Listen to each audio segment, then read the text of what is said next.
नमस्ते। कैसे हैं आप सभी लोग? उम्मीद करती हूँ कि आप सब बहुत अच्छे होंगे। मुझसे बहुत सारे बच्चों ने कहा या मैसेज भेजा कि मैम हमको एक संज्ञा की वीडियो चाहिए और आप उस पे वीडियो बनाइए। तो मैं आप लोगों के लिए आज संज्ञा की वीडियो लेके प्रस्तुत हूँ। बच्चों, सबसे पहले ये जानिए कि संज्ञा है क्या। अगर सबसे संक्षिप्त शब्द में कहा जाए या सबसे आसान भाषा में संज्ञा को समझना है तो मैं ये कहूँगी, आपके आसपास जितनी चीज़ें दिखाई दे रही हैं वही संज्ञा है।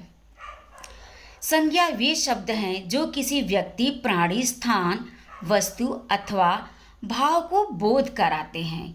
यानी कि हम अलग अलग नामों को जानते हैं, समझते हैं और उनको पढ़ते हैं।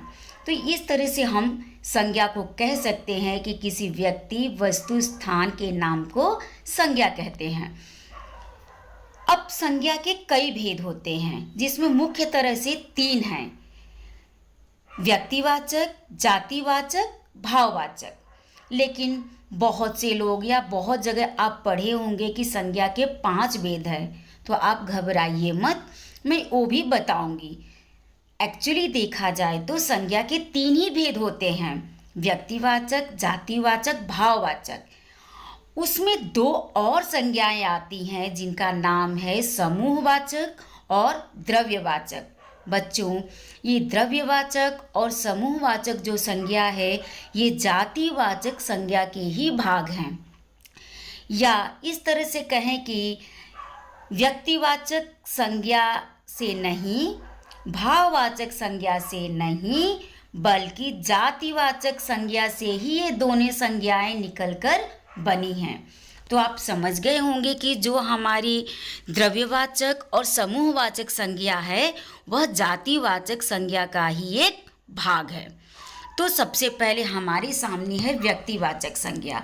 हम जानते हैं कि व्यक्तिवाचक संज्ञा क्या है और ये किस तरह से बनती है और कैसे हम इसकी पहचान करेंगे। तो सबसे पहले हम जानते हैं व्यक्तिवाचक संज्ञा। बच्चों, व्यक्तिवाचक संज्ञा यानी कि जो शब्द किसी विशेष व्यक्ति, विशेष प्राणी, विशेष वस्तु, विशेष स्थान का बोध कराते हैं उन्हें हम व्यक्तिवाचक संज्ञा कहते हैं। अब इसके कुछ उदाहरण देखते हैं। जैसे कि नेहरू जी भारत के प्रधानमंत्री थे। रोहन के पास एक किताब है, गंगा हिमालय से निकलती है। थोड़ा सा ध्यान दीजिए, नेहरू जी, यहाँ पर पंडित जवाहरलाल नेहरू की बात हो रही है जो कि एक बहुत ही विशेष व्यक्ति हैं। अगर आप दूसरे वाक्य में देखेंगे तो रोहन, रोहन यानी कि एक विशेष नाम है। और तीसरे वाक्य में आप देखेंगे यानी गंगा, जो कि यह भी एक विशेष नाम है। तो बच्चों, जिस संज्ञा के अंतर्गत विशेष व्यक्ति, विशेष स्थान के बारे में बताया जाए वहाँ पर हम व्यक्तिवाचक संज्ञा को जानेंगे और समझेंगे। इस स्लाइड में आपने देखा कि व्यक्तिवाचक संज्ञा क्या है और उसको हम कैसे पहचानें।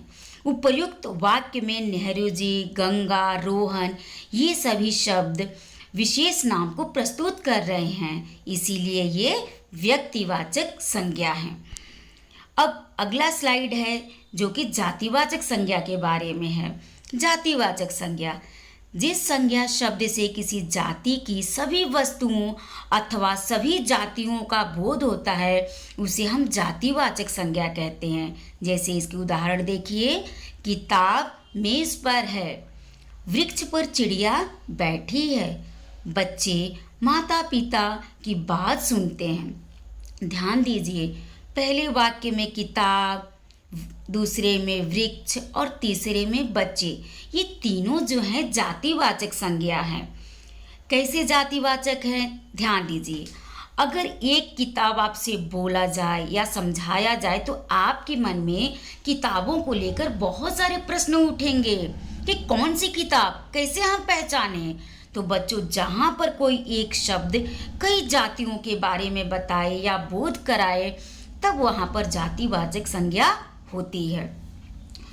ऊपर दिए गए वाक्यों में किताब, वृक्ष, माता पिता शब्द किसी विशेष व्यक्ति, स्थान तथा प्राणी के नाम की ओर संकेत नहीं कर रहे हैं, बल्कि उनकी जाति का बोध करा रहे हैं, इसीलिए ये जातिवाचक संज्ञा है। मैंने आपसे कहा था ना कि जातिवाचक संज्ञा से ही द्रव्यवाचक और समूहवाचक संज्ञा निकली है, तो उसे भी जान लेते हैं। बहुत छोटा और आसान है, लेकिन ये जानना ज़रूरी है, क्योंकि कभी न कभी या कहीं न कहीं इन संज्ञाओं से भी प्रश्न आते हैं और तब बहुत बड़ी कन्फ्यूज़न हो जाती है कि कैसे पहचानें। बहुत आसान है। सबसे पहले हम जानते हैं द्रव्यवाचक संज्ञा। किसी पदार्थ या द्रव्य का बोध कराने वाले शब्द द्रव्यवाचक संज्ञा कहलाते हैं, जैसे दूध, पानी, सोना, चांदी, मिट्टी। बच्चों, जहाँ कहीं पर ये सारे शब्द आएँ तो आप तुरंत समझ जाइएगा कि ये द्रव्यवाचक संज्ञा हैं। उसके बाद हम देखते हैं समुदायवाचक। बच्चों, समुदाय से ही एक बात आपको क्लियर हो जानी चाहिए या समझ में आनी चाहिए कि समुदाय यानी किसी न किसी समूह के बारे में हम बात कर रहे हैं, यानी कि वे संज्ञा शब्द जो किसी समुदाय के बारे में बताते हैं उसे हम समुदायवाचक या समूहवाचक संज्ञा कहते हैं। इसके उदाहरण देखिए, जैसे कि कक्षा में बच्चे पढ़ रहे हैं, सेना जा रही है, अंगूर गुच्छे में आते हैं। ध्यान दीजिए, कक्षा में बच्चे, सेना, अंगूर। तो क्या कभी कक्षा में कोई एक या दो बच्चा होता है? नहीं, बहुत सारे बच्चे होते हैं। सेना यानी कि कोई एक या दो नहीं, बहुत से सिपाहियों का समूह है। उसके बाद अंगूर, जिसे आप ग्रेप्स कहते हैं। तो क्या कभी आपने एक या दो अंगूर खरीदा है या देखा है? बच्चों, अंगूर हमेशा गुच्छे में आते हैं। तो जहाँ पर समूह का बोध हो वहाँ पर हम समूहवाचक संज्ञा को जानेंगे। उम्मीद करती हूँ कि यहाँ तक आपको समझ में आया होगा। अब आगे की संज्ञा हम देखते हैं, और आगे की संज्ञा है बच्चों भाववाचक संज्ञा।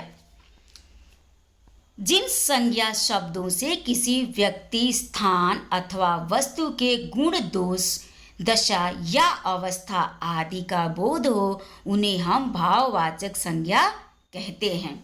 अब इसके भी उदाहरण देख लीजिए। बचपन लौट कर नहीं आता, बुढ़ापे में शरीर बहुत कमज़ोर हो जाती है, सुख दुख में एक दूसरे की मदद करनी चाहिए। बच्चों, ऊपर के वाक्यों में बचपन, बुढ़ापे, सुख दुख, क्या इन्हें आप देख सकते हैं? बिल्कुल नहीं देख सकते, आप बस इन्हें महसूस कर सकते हैं। ये एक आंतरिक गुण है, ये एक आंतरिक भाव है जिसे हम सिर्फ महसूस करते हैं, जिसे हम देख नहीं सकते। और जिसे हम देख नहीं सकते, सिर्फ महसूस करते हैं, वही हमारी भाववाचक संज्ञा है। जैसे कि प्रेम, मित्रता, सुख, दुख, बचपन आदि शब्द गुण या अवस्था का बोध करा रहे हैं। यहाँ भाववाचक है, इनका कोई आकार नहीं होता, हम इन्हें केवल अनुभव कर सकते हैं। ऐसे शब्द भाववाचक संज्ञा कहलाते हैं। बच्चों, उम्मीद करती हूँ कि संज्ञा आप अच्छी तरह से समझ गए होंगे, आपको समझ में आ गई होगी। इस संज्ञा शब्दों को लेके अगर आपके मन में कोई भी डाउट हो तो ज़रूर प्रश्न कीजिएगा, मैं आपके प्रश्न को लेकर हाजिर होंगी। धन्यवाद। डॉक्टर अंजू पांडे।